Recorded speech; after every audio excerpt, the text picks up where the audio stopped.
Hey, what's up, y'all? This is Lewis Speaks 2022, and today I want to talk to you all about trust. What is my personal definition of trust? For me, trust is knowing that someone is going to act on my behalf, that they are looking out for my well being and rooting for my greater good. Trust looks like being consistent and being honest with me, even if they know that it's going to hurt, it's going to sting, it's going to bite.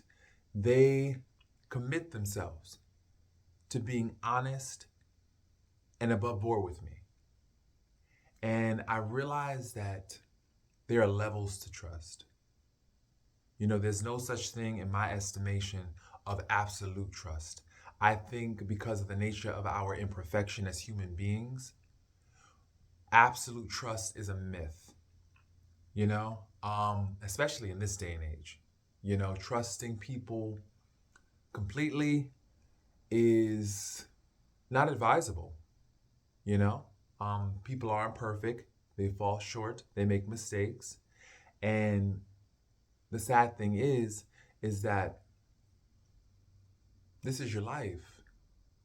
You can't afford to have people playing with your life and learning from their mistakes with your life. You know, your life is not their learning tool. This is your life. And that's why I say absolute trust is a myth. Now, there are levels to trust. Like you can trust somebody with this, but you can't necessarily trust them with this. I also realize that partial trust is more accurate. In this day and age, I can give you partial trust, a modicum of trust, because as we all know, trust is earned. Once trust is broken, it is so hard to build. It is so hard to build. And that's why when someone gives you their trust, you want to cherish that as fine china. That is fine china. Delicate. Because once that trust is broken, once that bond is broken, it is so hard to repair. People are always looking at you with side eye, wondering, when is this person going to let me down? When is this person going to disappoint me? And so trust, I feel, is essential.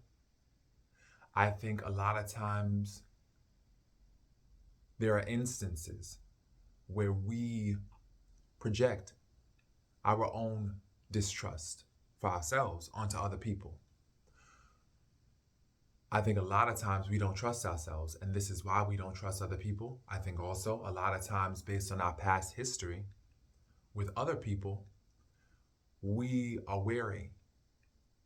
We're kind of cautious about giving our trust and our hearts to other people based on those past experiences.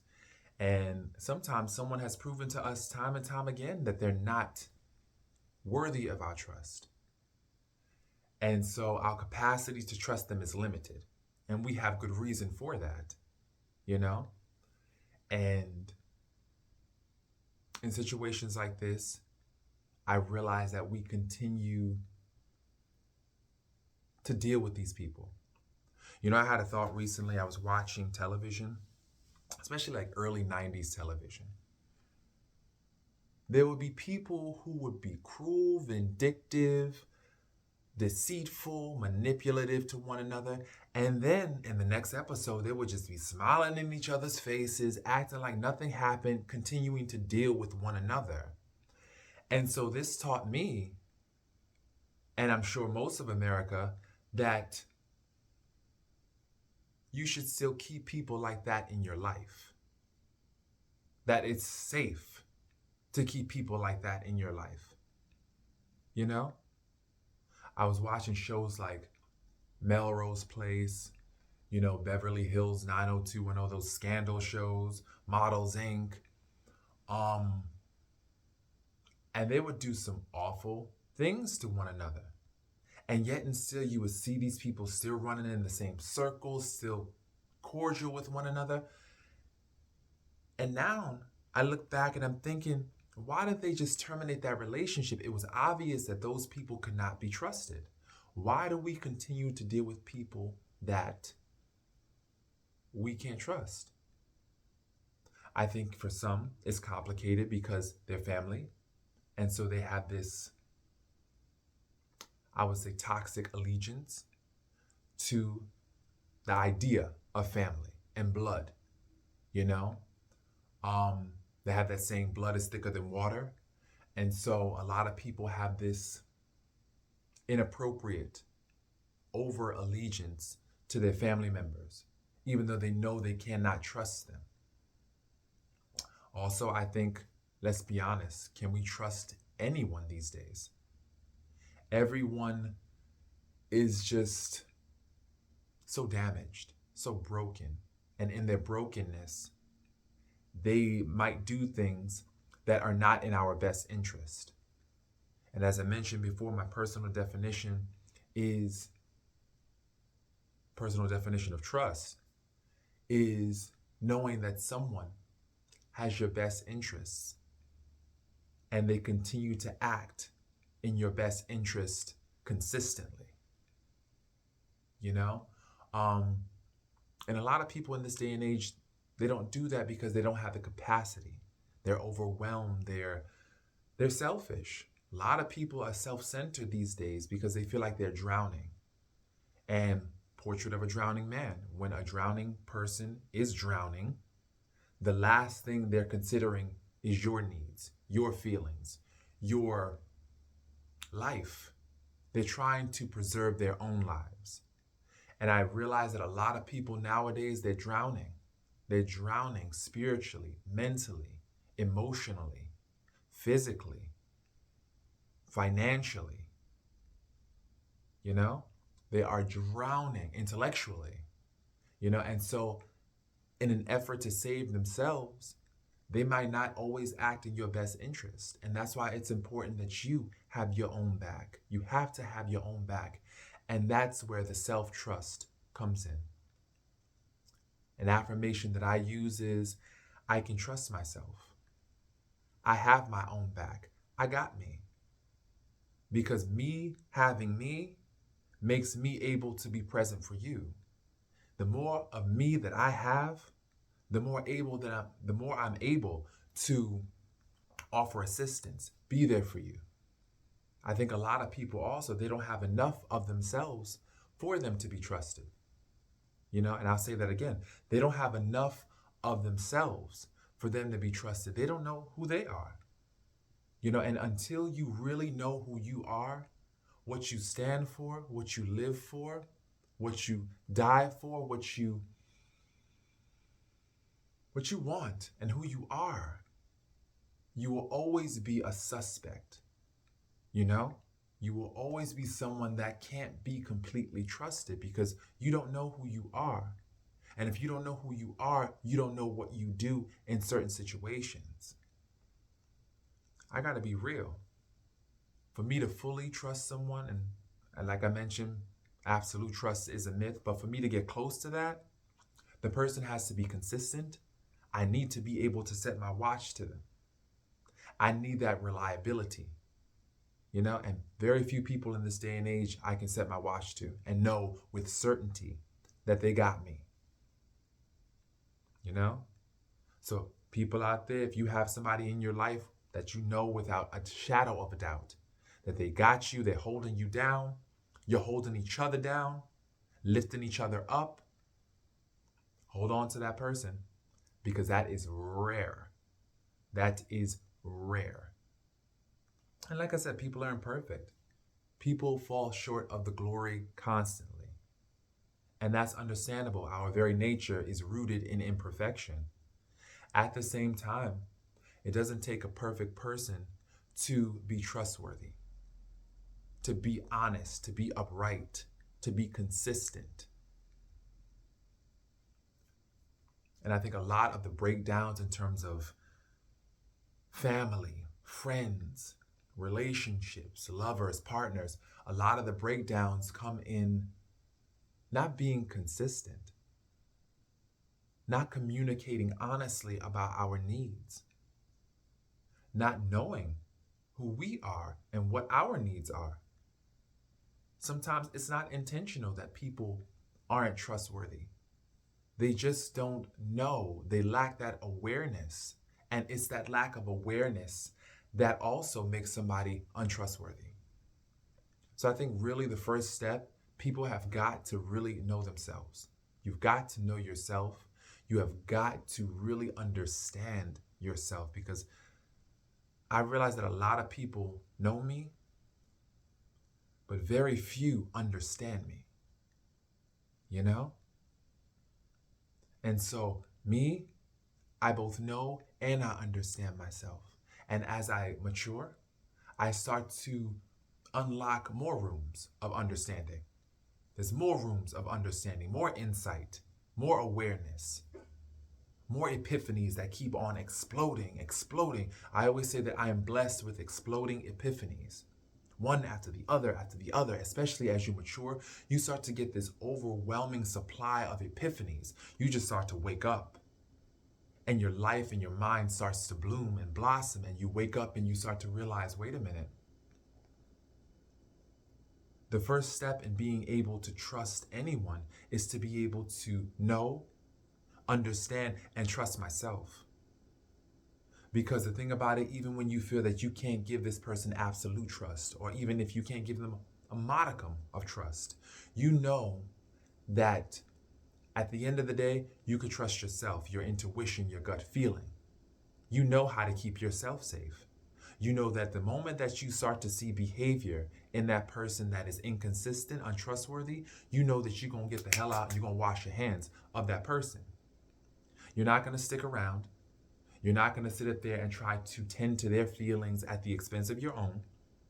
You're going to take certain steps to protect yourself. And that's how you know you can trust yourself.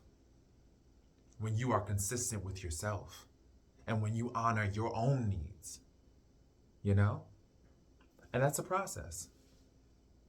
Because in your 20s, sometimes you engage in acts of self-betrayal. You engage in these acts of self-betrayal, and sometimes it's unconscious. You don't consciously do this. You're just repeating patterns that you were conditioned to believe in childhood.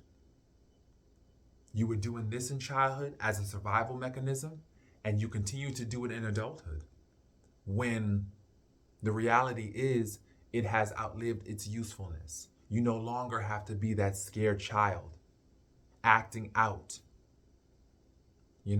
responding to trauma in the fight, flight, freeze, or fawn methods. You don't have to do that anymore.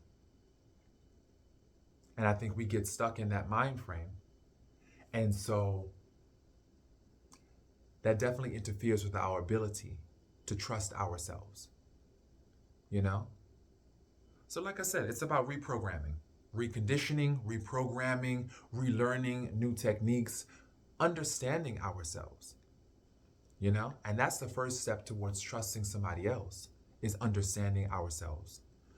And as I mentioned before, absolute trust, that's a myth. That is a myth. There's levels to trust. There's levels. If you take nothing else from this video today, recognize that there are levels to trust. I can trust certain people with this, but I can't necessarily trust them with this. And that's okay. Knowing that, I won't trust them with this. I will focus more on their strengths and what they're able to do and capable of doing. And I will always act in my behalf. I will always make sure that I'm doing things for my greater good. So that way I can keep myself replenished and full, so I can be present for the world. I can't be present for anyone else if I constantly let myself down. You can't. So the first step also is being consistent. Is knowing, understanding, loving yourself, and being consistent with yourself. Because the more consistent you are with your actions, your behaviors, your truth, and your honesty, the better able You're able to be present for other people. And also, when you're more consistent with yourself, I realize that you tolerate less from someone else. You don't tolerate the BS. You don't tolerate and put up with a lot of things because you realize that I'm giving myself this love and this consistency, and these other people are giving me inconsistent behaviors. They're giving me untrustworthy behaviors. So, what's going on here? You start to see a mismatch. And as you get more mature and much older, you start to realize that I need someone who's matching my energies. I need somebody who is on my time. You know, are you on my time? My time being consistency, reliability, honesty. Are you on that time? Because if you're not on that time, then we can't spend time. If you're not matching or exceeding my energies, you got to go. It's just that simple. Because I don't have the time or the patience to entertain that chaos. See, in my 20s, I was looking for experience. I was looking for a good time. My only requirement was availability, right? But now, as I get older, my price goes up. I've worked hard on myself to educate myself, to learn new skill sets, to rehearse and practice those skill sets consistently. My prices has gone up. My price has gone up. So I no longer am in the business of entertaining nonsense. You either get right or get left. It's just that simple. It's just that simple. And so once again, that comes with maturing. That comes with, I wouldn't say necessarily age, although age can definitely be a factor, but it most certainly comes with maturing. You just get tired. You get tired of being someone that you can't trust. And so it all starts right here, the center, home, you. You have got to be able to trust yourself and trust in the knowledge that you will take action should you discover somebody being untrustworthy. So I hope this video was definitely helpful. Definitely share, like, respond. I definitely am interested in your experiences with trust. What is your personal definition of trust? How do you know that you can trust yourself? How do you know that you can trust other people? Definitely begin to explore that. So I wish everybody a wonderful rest of 2022 and also a blessed and faith renewing 2023. Peace, y'all.